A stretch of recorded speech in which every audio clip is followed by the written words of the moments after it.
Fala pessoal, sejam muito bem-vindos e muito bem-vindas a mais uma aula de Biologia comigo, o professor Gabriel. E na nossa aula de hoje nós vamos conversar um pouco sobre o tráfego de membrana. Isso mesmo que você ouviu, nós vamos falar sobre o tráfego de membrana e vamos ver quando é que a célula ganha membrana, quando ela perde membrana e, de quebra, nós vamos entender um pouco mais sobre três organelas: o lisossomo, o peroxissomo e o proteossomo.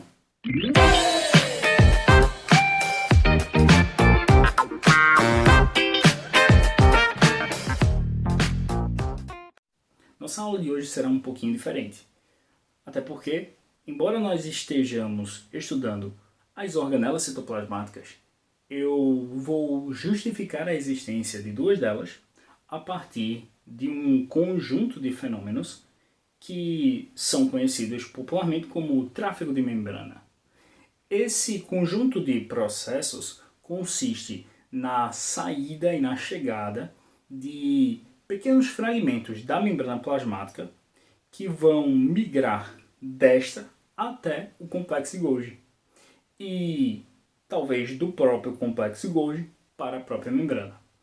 E nesse processo de idas e vindas de fragmentos de membrana, nós vamos percebendo que o lisossomo e o peroxissomo, organelas membranosas que consistem basicamente no armazenamento de enzimas por vesículas produzidas pelo complexo Golgi, vai se dar nessa trajetória.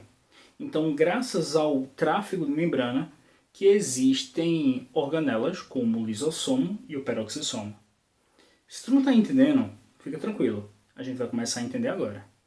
Eu quero que você, caso não tenha assistido a aula anterior, onde nós conversamos mais sobre o retículo endoplasmático liso, o retículo endoplasmático rugoso e também um pouco mais sobre o complexo Golgi, pare agora esse vídeo, corra lá, assista primeiro essa aula e depois tu vem aqui para dar continuidade ao teu estudo. Caso tu já tenha feito isso, então vamos embora, que a gente só está perdendo tempo. Então vamos lá. A princípio, tu vai ter que entender que a informação genética que está contida dentro do núcleo vai subsidiar o processo de síntese proteica. Isso nós vimos desde as nossas aulinhas básicas sobre síntese proteica e da atuação do ribossomo e também do retículo endoplasmático rugoso na produção de proteínas. Essa informação chega na forma de RNA. Esse RNA é interpretado, traduzido, literalmente falando, né? O nome do processo é tradução, e essa tradução vai dar origem a uma proteína. Muitas vezes, essa proteína é entregue diretamente a quem? Ao complexo Golgi. Nós vimos que ele trata-se de um complexo porque é formado por várias faces. Faces essas que também são chamadas de cisternas, tá certo? Não esquece esse termo, isso é muito importante. Esses discos de membrana, que nós chamamos de cisternas ou faces, compõem o complexo de Golgi, uma organela responsável principalmente pela produção de carboidratos, mas também pela coleta, pelo armazenamento, pelo reconhecimento e pela distribuição de proteínas através de vesículas transportadoras. E essas vesículas vão ser muito importantes na nossa fala de hoje. Sabemos que as vesículas começam a ser formadas desde a migração das proteínas produzidas pelo retículo endoplasmático para que cheguem até o complexo Golgi. Então, no próprio retículo já são produzidas algumas vesículas que irão direcionar as proteínas produzidas até o complexo. Esse processozinho é intermediado por uma série de proteínas, por uma série de especificidades bioquímicas das membranas e também da própria vesícula, né, que vai apresentar ali uma ou outra proteína na sua superfície que vai garantir que o complexo Golgi seja capaz de capturar àquela vesícula e apreender a proteína que ela traz consigo. Uma vez que a proteína é apreendida pelo complexo de Golgi, ela chega na face cis, na cisterna cis. Essa é a mais próxima do retículo endoplasmático. Entre ela, que é a mais próxima, e a trans, que é a mais distante, a trans, nós temos várias, ou pelo menos uma, face intermediária, ou cisterna intermediária. Então, eu posso dizer que o complexo de Golgi é formado por vários discos membranosos, várias cisternas, que vão desde a cis até a trans, através das intermediárias. E aí, da cis para a trans, da trans, ou da cis para a intermediária e da intermediária para a trans, ou o processo inverso, da trans para a intermediária e da intermediária para a cis, nós temos vesículas de transporte atuando nas laterais das próprias cisternas, conduzindo essas proteínas que são direcionadas conforme a necessidade, beleza? Então, a princípio, a cis recebe as proteínas e vai passando por vesículas transportadoras através das outras faces. Uma vez que a substância chega na face trans, aí a coisa muda de figura, porque ela agora pode ter vários destinos. Ela pode ir para a membrana e ser incorporada pela membrana. Isso, ela pode ser incorporada pela membrana e agora fazer parte da membrana. É o caso daquelas proteínas que a gente encontra na superfície da membrana, ou até mesmo as transmembranares, né? Por aí vai. E existem também aquelas que são diretamente eliminadas. Ou seja, assim que são produzidas, são colocadas dentro de uma vesícula e partem para ser eliminadas. Pois, professor, por que eliminada? Porque muitas vezes essa proteína é necessária no meio extracelular, na matriz extracelular, e não dentro da célula. Então eu simplesmente elimino. Essa proteína vai até a matriz e é eliminada através da colisão da vesícula com a membrana da célula. E aí nós evidenciamos através do nosso desenho a primeira parte desse processo. Eu tenho aqui uma vesículazinha saindo de onde? Da cisterna trans do complexo de Golgi. Essa vesículazinha aqui é chamada de vesícula exocítica ou secretora. O que é uma vesícula exocítica? Opa! Eu não lembro o que significa exocítica. Então significa que você não viu aquela aula que a gente falou sobre transportes através da membrana, né? Transporte de substâncias através da membrana, mediados por vesículas.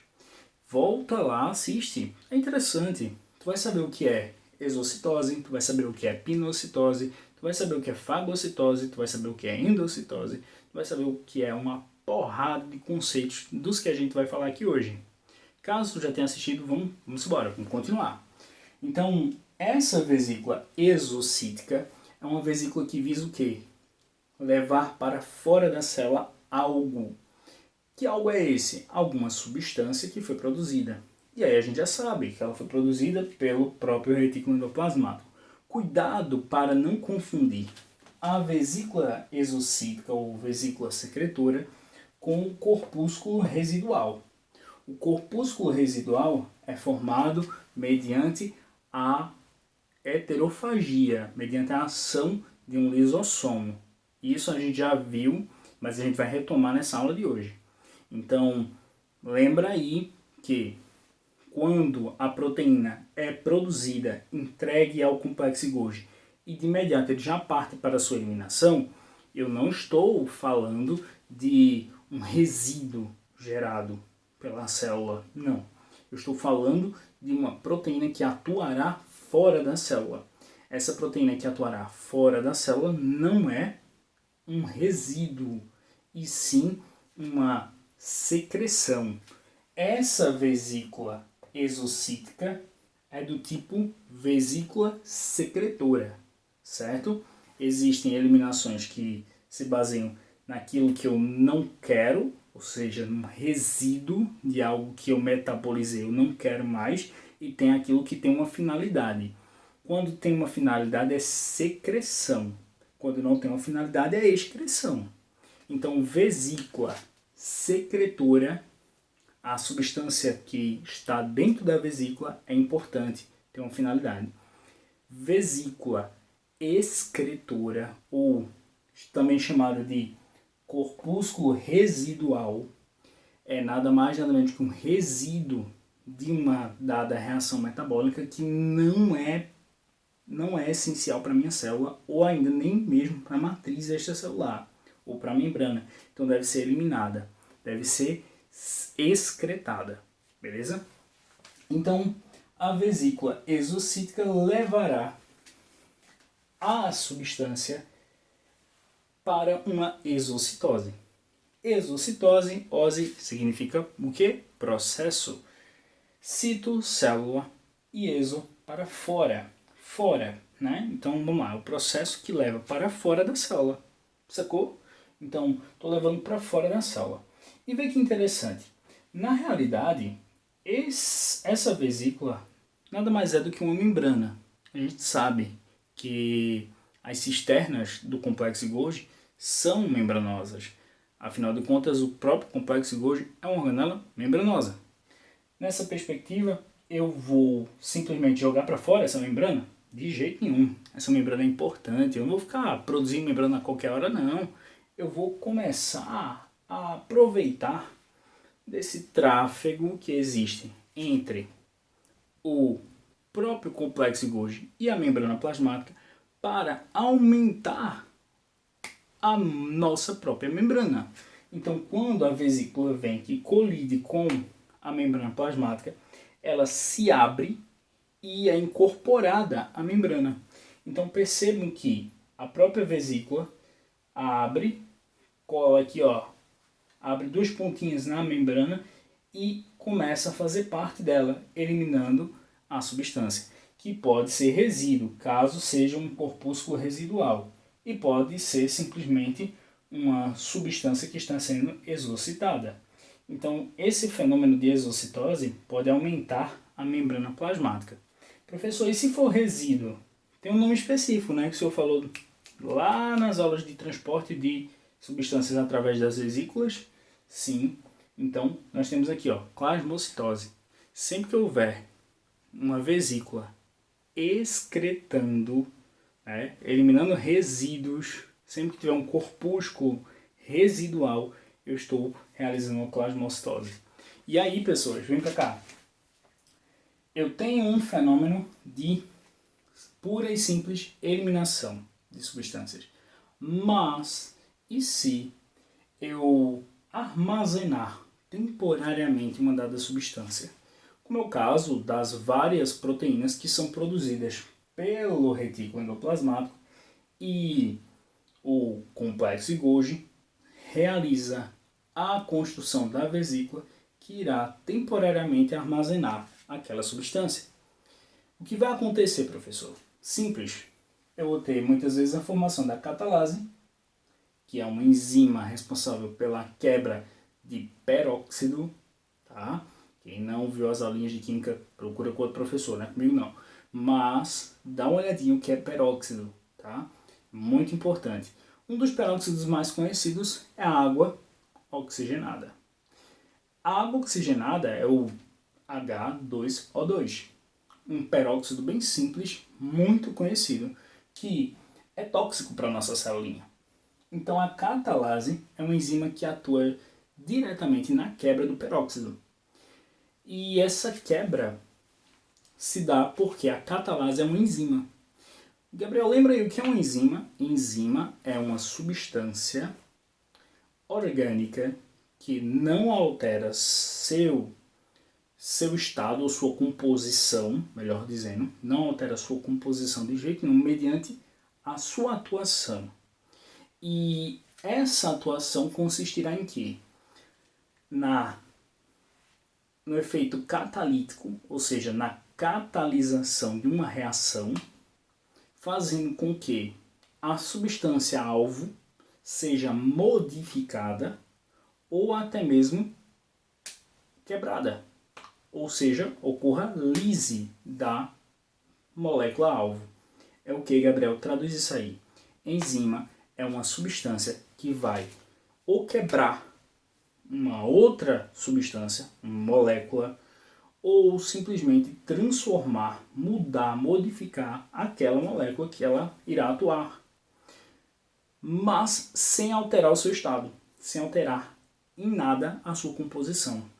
Isso é muito importante. É uma informação que muitas vezes a gente deixa passar, mas enzima não altera a sua composição quando atua, beleza?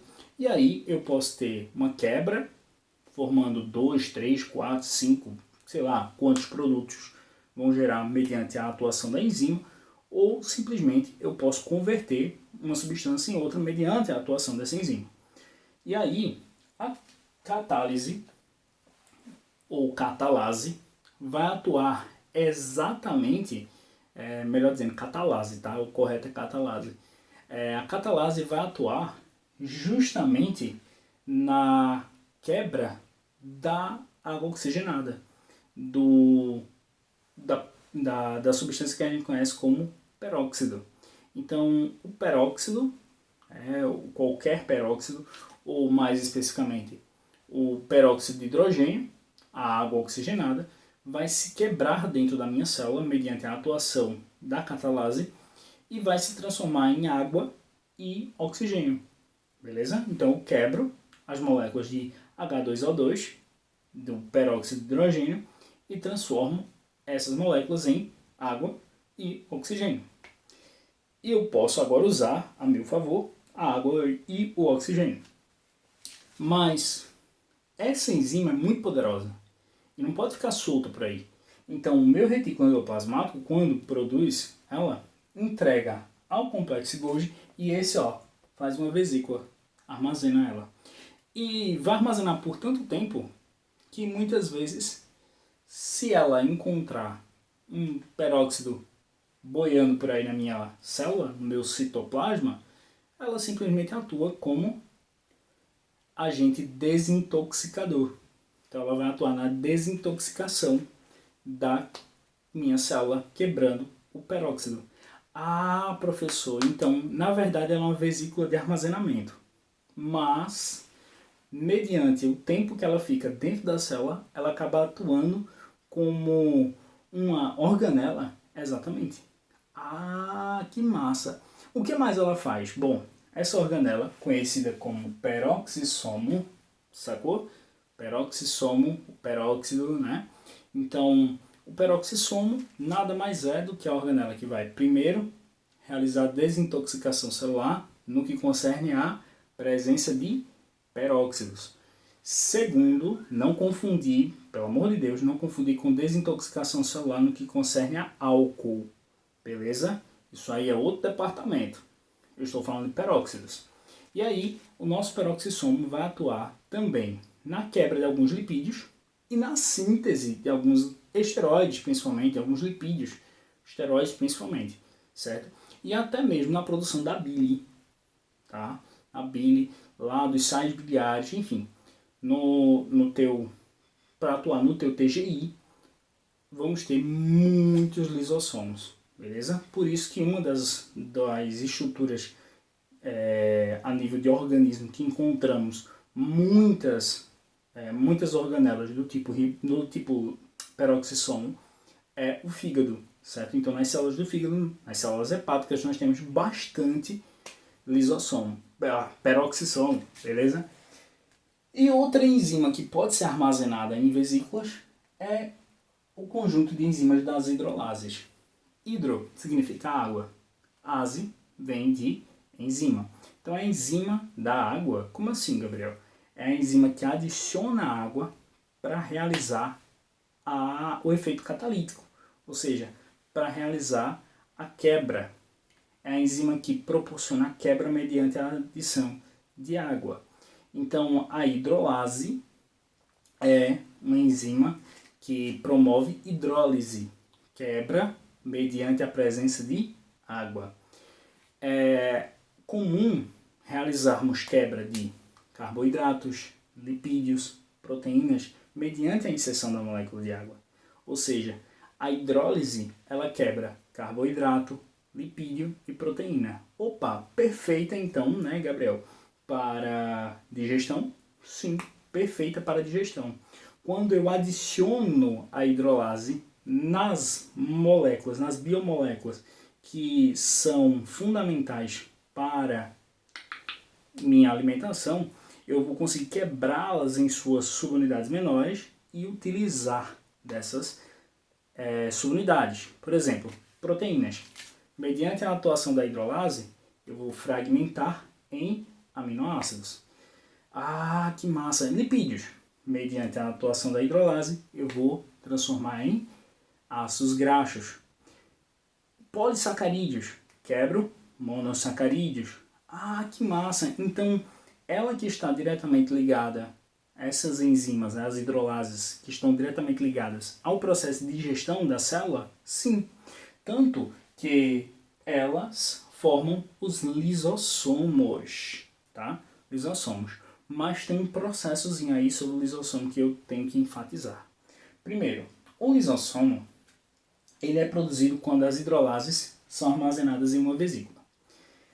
E aí surge o lisossomo primário. Mas, até o momento, esse lisossomo não está atuando de fato como deve na digestão intracelular. Ele não está quebrando proteínas, lipídios, carboidratos. Ele está na dele, certo? Mas existe um ponto onde esse meu lisossomo primário pode se deparar com uma vesícula endocítica ou ainda não se deparar com essa vesícula. Vamos lidar com a situação de que ele se depara com ela primeiro. Que vesícula endocítica é essa? Bom, lembra dos processos de endocitose? Pois é. A endocitose ocorre justamente quando uma dada partícula, uma dada molécula, é assimilada pela célula para que ela possa ser utilizada em seu interior. Essa partícula pode ser sólida ou líquida. E aí a gente tem os fenômenos de fagocitose e pinocitose. Nesse caso aqui eu poderia dizer que é uma pinocitose. E aí eu consigo trazer para o interior da célula, mediante a endocitose, graças aos receptores que vão receber ali aquela dada molécula a ser endocitada, e aí trazê-la para o interior mediante a dobra, né, da membrana, mediante um processo de quê? De invaginação. E aí vê que interessante. Lembra que aqui, nos processos de secreção e de exocitose de um modo geral, eu tinha o aumento da membrana, porque agora a vesícula que vinha do complexo de Golgi agora passava a fazer parte da membrana plasmática? Pois é, aqui eu tenho o inverso. Aqui eu tenho a retirada de um pedaço da membrana, o que vai diminuir o volume da membrana, que vai permitir que eu arranque um pedaço dela e aí eu começo a diminuir a membrana. Mas eu aumento quando eu preciso eliminar. Então, graças ao tráfego de membrana, eu consigo repor aquilo que eu tiro mediante as endocitoses. Então, a endocitose diminui membrana, exocitose aumenta a membrana. Beleza? Forma-se a vesícula endocítica, que traz um pedacinho da membrana englobando uma dada partícula. Essa partícula tem que ser destruída, porque ela é muito grande e eu preciso dos nutrientes que ela traz consigo.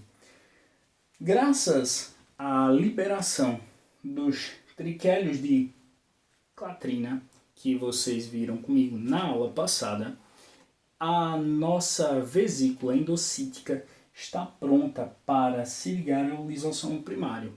Opa, então peraí, quer dizer que as clatrinas impedem essa ligação? Exatamente. Então, quando houver clatrina, o endossomo não é formado e, consequentemente, ele não pode se unir ao lisossomo primário.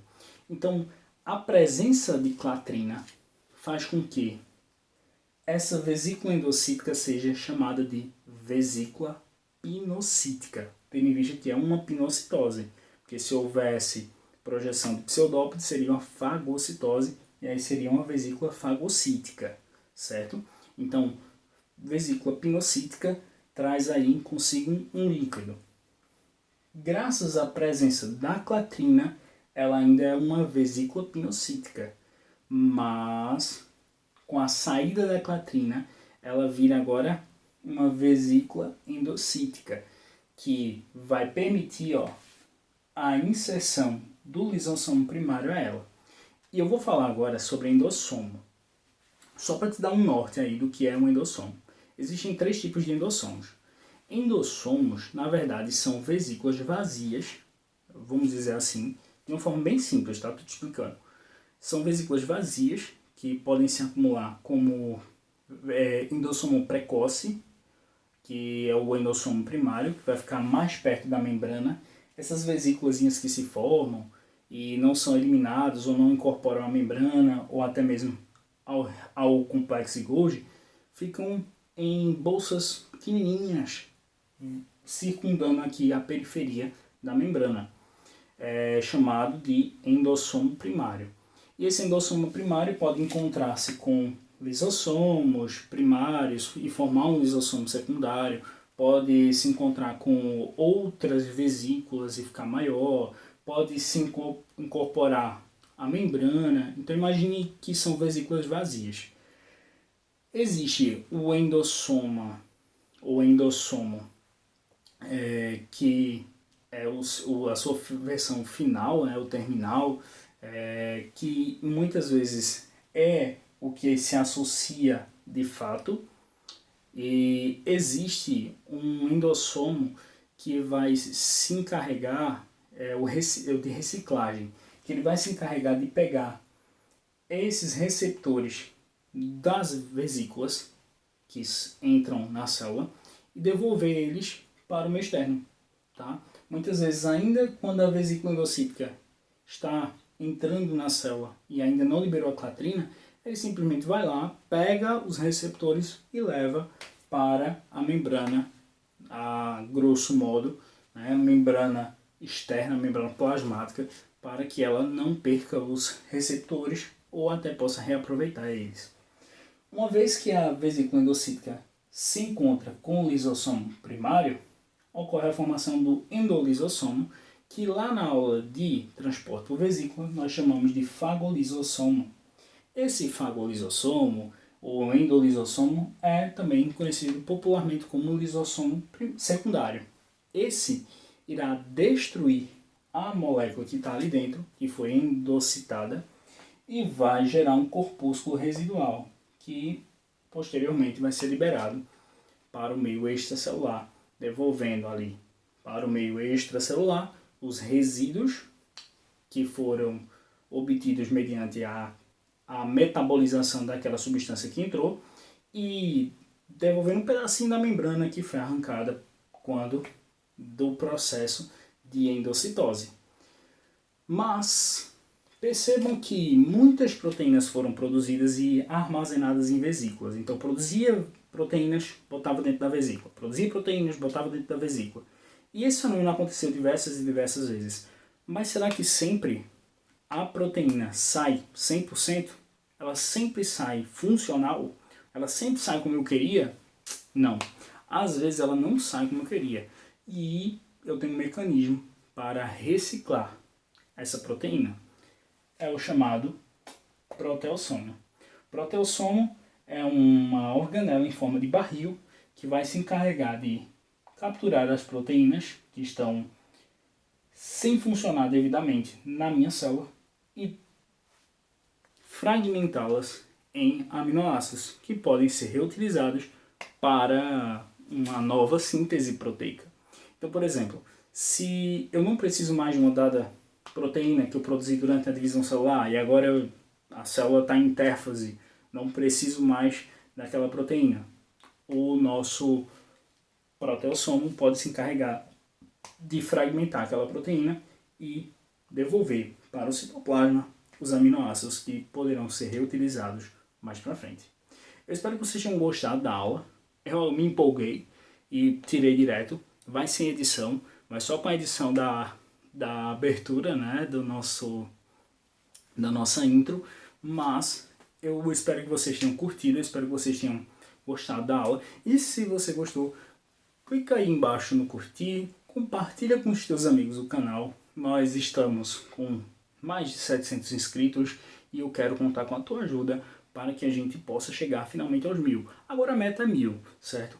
Antes eu não usava o canal como... não tinha uma pretensão de fazer o canal crescer. Mas agora com a tua ajuda eu quero proporcionar aulas assim, mais completas, mais complexas, mais interessantes para não só alunos do ensino médio que desejam aprofundar o conteúdo de biologia para prestar algum exame, um vestibular, ou até mesmo aprender um pouco mais, quanto também pessoal do ensino superior que quer voltar lá para uma base mais fortezinha e garantir aí sua progressão dentro do próprio curso, beleza? Então me ajuda aí, faz o seguinte, não quero nada demais, só uma coisa, compartilha esse vídeo aqui com um amigo teu, ou compartilha outro vídeo do canal que tu goste muito com um amigo teu, pelo menos um.